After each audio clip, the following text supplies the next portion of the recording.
Great. It's your fellow Winchester brother and favorite man of letters here to do a Q3 to be read video.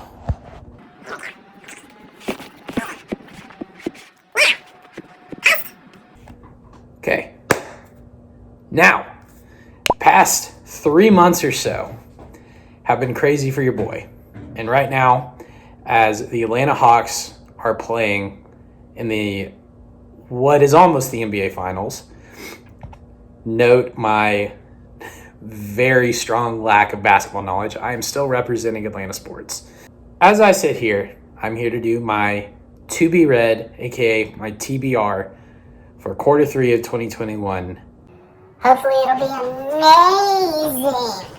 Like the Hawks run in what will hopefully be the NBA Finals. I may or may not be a bandwagon fan. I have the courage to admit it. But got to start somewhere. So, that being said, I'm going to dive in to what I have to read for the next 3 months. First up, I will say this. There were a few books I still did not get to that were not only on my Q2 TBR, but were also on my Q1 TBR that I am going to get to this time. I promise.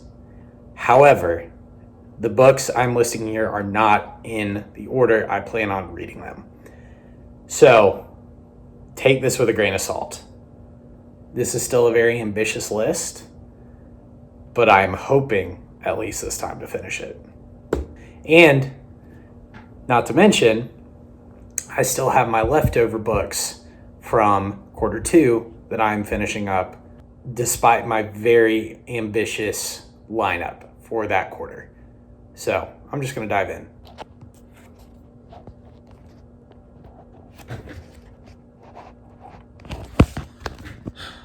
Hold on.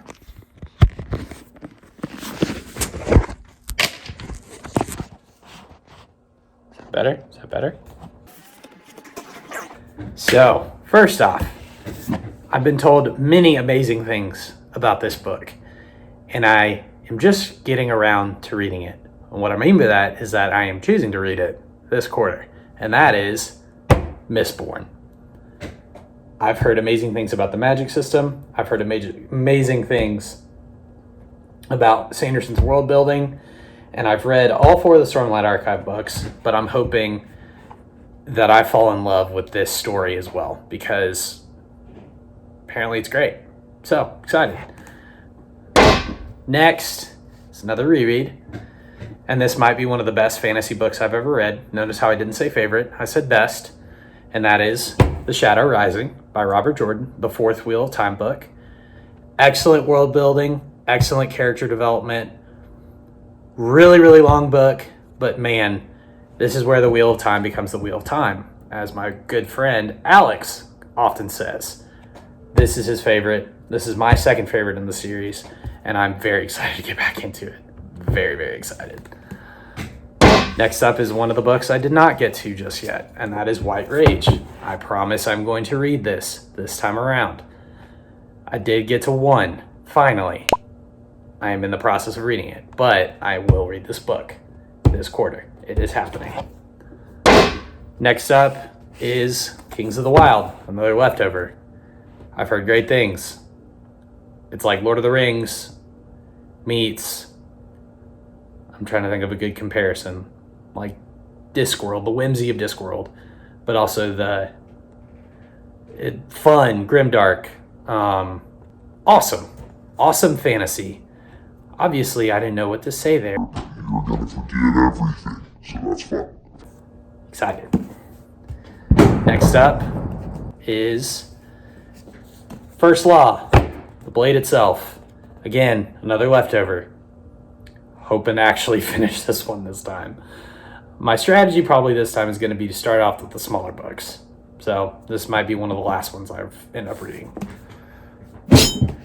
This one was recommended by some of my mentors at my previous job, and it is called Taking America Back for God.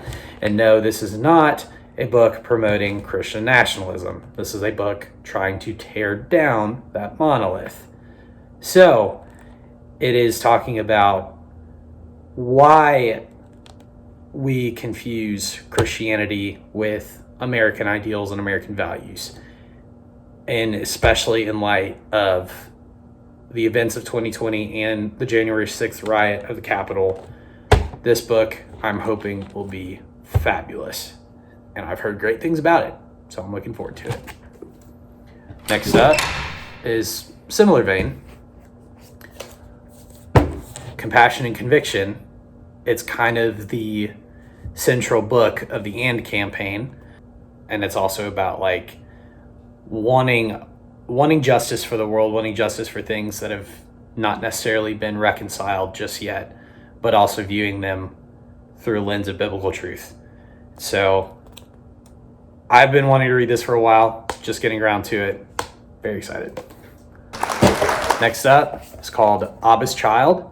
A very good friend of mine and former coworker bought me this book, and apparently it helps scripture come alive in ways that people don't expect. So I'm hoping for the best, and it's going to be great. Next up, and finally, is another reread. And this is one of my favorite books of all time. You've probably already guessed the book, but it is Harry Potter and the Deathly Hallows. And I have lost count of how many times I've read this book. It is one of my favorites because Rowling is a master at her craft. I know what all the critics say. I know what all the haters say. Still love her. Still love this series. Still love these characters. And I still love how this series ended. I think very few master fantasy writers, filmmakers, producers, TV showrunners, and the like have a really hard time wrapping up epic stories like Harry Potter. However, I do think Deathly Hallows, while it might not be the best book in the series, is a pretty damn fine way to wrap up this magical masterpiece. And I love Harry Potter, as I've said so many times before.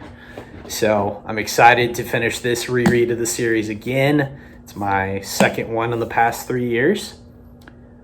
Yeah, you can at me, you haters, but guess what? It's a great series, so come at me. All that being said, thanks so much for tuning in. I hope you people have a wonderful, wonderful rest of your evening. And as always, rise up. Have a good one, y'all. Head back to the bunker now. Peace out.